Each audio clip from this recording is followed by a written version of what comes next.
dama doon envoyé léegi xaalis juum envoyé ko ci seen numéro. dégguma de. ma ne dama doon yónnee léegi xaalis. xaalis.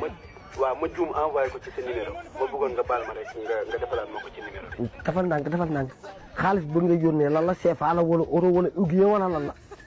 sëñ bi CFA laa la yónnee fukki junne 50 000 dama ko doon. fii nga ne yow Sénégal gii nga ne. sëñ bi doo ma jàppale rek parce que dama ko doon envoyé léegi urgent ma juum envoyé ko ci sa numéro doo ma jàppale rek. alhamdulilahi rabbil alamin. sëñ bi. bismillah. sëñ bi doo ma réseau jàppale bi moo neexul woon. waaw je comprends mais doo ma jàppale rek nga defalaat ma ko transfert maa ngi koy xaar léegi. ma envoyé waat la ko. waaw nga envoyé ma ko waaw. waa léegi yow ban numéro nga ma ko envoyé sama numéro ñaari numéro laa. waaw mooy numéro bi ma lay woowee nii. bi may woowee nii. waaw ci laa ko yónnee. waaw léegi yow xam nga lan laa la bëgg a laaj ban xeet nga. papa sénégalais laa comme yow doo ma jàppale. ban xeet nga man xam nga man lawbe laa. yow lan nga.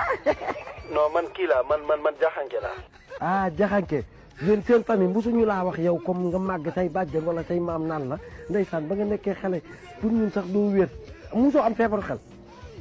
papa doo ma jàppale ndax ki ma koy envoyé urgent la moom ku tëdd feebar moom laa doon yónnee xaalis doo ci jàppale. man ni kii tëdd feebar noonu man maa ko gën a feebar man wiinu ma yow lii nga envoyé nii man biir na ma ni motuma sax ordonnance léegi nag damaa bëgg bul jeexal sa crédit perte nga sa xaalis ba pare bul jeexal sa crédit falaa yem de bugguma débat filtré sama numéro bul ma wooti.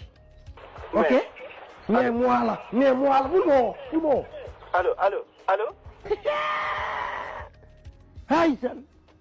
ay sant naa yàlla jul si nant bi fan yii nag sama téléphone bi heure bi ma ko yoree dugg si réseaux sociaux yi maa ngi gis ay challenge yoo xamante ne booy dañ koo challenge mais bi ma ci gën a neex mooy